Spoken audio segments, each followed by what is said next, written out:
Ndị be anyị ekenekwa m n'ọzọ n'ụbọchị nke taata. Aka m bụkwa Obum, onye na-abụzụ Uzoma Crypto n'asụsụ Igbo. Taa achọrọ m ịkọwara ihe mere stablecoins ji wee dị mkpa. Na oge gara aga akọwara m ihe bụ stablecoin. Ọ bụrụ na igebe ya bụ ihe onyonyo, ọ bụ niile anya na description section, ị ga-afụ link ị ga-eji wee nene ya bụ ihe.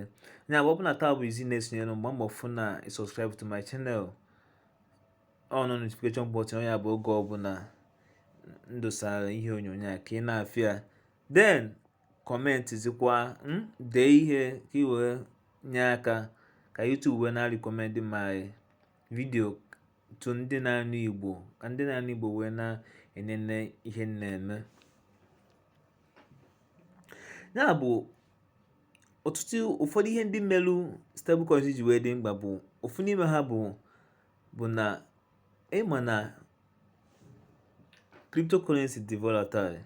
Ya bụ cryptocurrency na-agbago na-agbada, ọ naghị n'ofu ebe.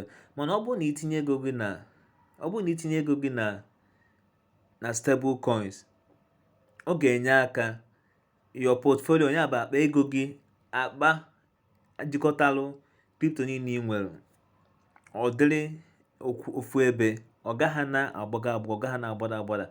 Ọ ga-eme akpa gị anọrọ ofu ebe, ị gaghị eluzu ego ọbụla. Ihe ọzọ melu stablecoins ji wee dị mkpa bụ na ọ bụrụ na ị nwee stablecoin na wallet gị, ya bụ n'ọba ego crypto gị na wallet gị, dịka Binance, Trust Wallet, maọbụ ebe ọbụla nke ọbụla ị na-eyuzu, ọ ga-adịrị gị mfe igo crypto ọbụla ị chọrọ igo oge ọbụla. Ya bụ oge ọbụla ị chọrọ igo crypto, ọ ga-adịrị gị ezigbote mfe. Ị need ihe ịbịa gbagharịba chọba onye ya eresi gị USDT maọbụ ebe ị egote. Ihe ọzọ mere o ji wee dịkwa mkpa bụ na ọ na-enye aka ego gị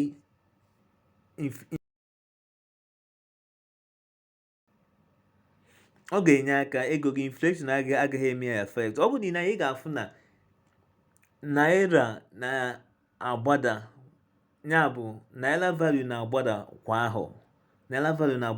Kịta 1 naira to $1 nọ bụ ihe dịka ebe almost 610 naira. Ya bụ ọ bụrụ na ị were ego gị tinye na stablecoin, maybe na USDT ma ọ na USDC, n'ahọ gara aga ruo n'aha, ama m na ị ka gị nwee ihe dịka ebe 5%.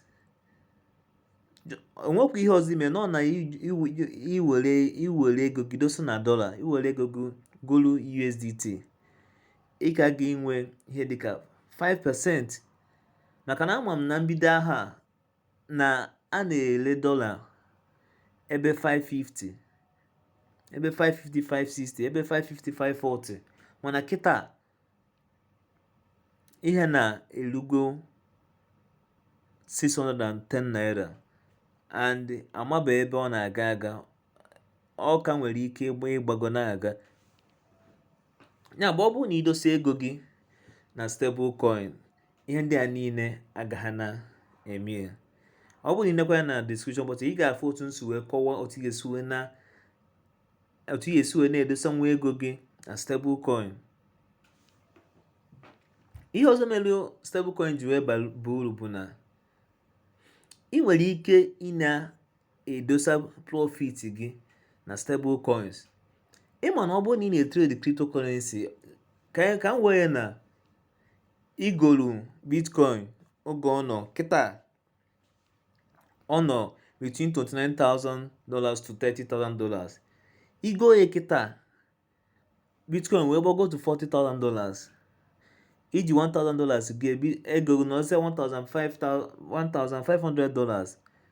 Ọkwa ịma na iwurube uru dị na ya, iwurube profit. Sọsọ oge iwere profit na cryptocurrency bụ oge ị convert that profit to stablecoin. Ya bụ oge ị convert that profit from normal cryptocurrency na-agbada to ebe ọ dị stable, ebe ọ dị safe. Ya bụ ihe a bụ otu ụzọ uru stablecoin bara. ebe otu ọzọ stablecoins wee bakwa uru bụ na ọ bụrụ na inwe stablecoin ị ga-emenwu staking, ị ga-estake na-enweta interest obere.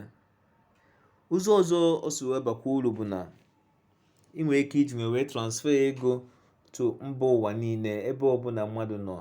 Ọ bụ ha na onye ahụ na-eme ihe gbasara crypto, ọ bụ na o sendịala public address ya, ihe eji nwee send ya millions of dollars na-enweghị nsogbu ọbụla, and ego a achaji gị agaghị ebu ibu. Ya bụ ndị be anyị, ihe a bụ uru stablecoin bara, ihe mere o ji wee bara uru. Ihe ndị a niile ngụpụtara anyị ebe a kịta bụ uru ọ bara. Ya bụ ọ bụ na ị na-esonyere m, nka akọwakwa ụdịrị stablecoins enwe na ihe ndị ọzọ niile anyị kwesịrị ịma gbasara stablecoin. Daalụ maka ịnọnyere m. Biko gbaa mbọ fụ na ị like vidiyo a, kọmentị ya ka wee na-akwado ihe m na-eme. Daalụ.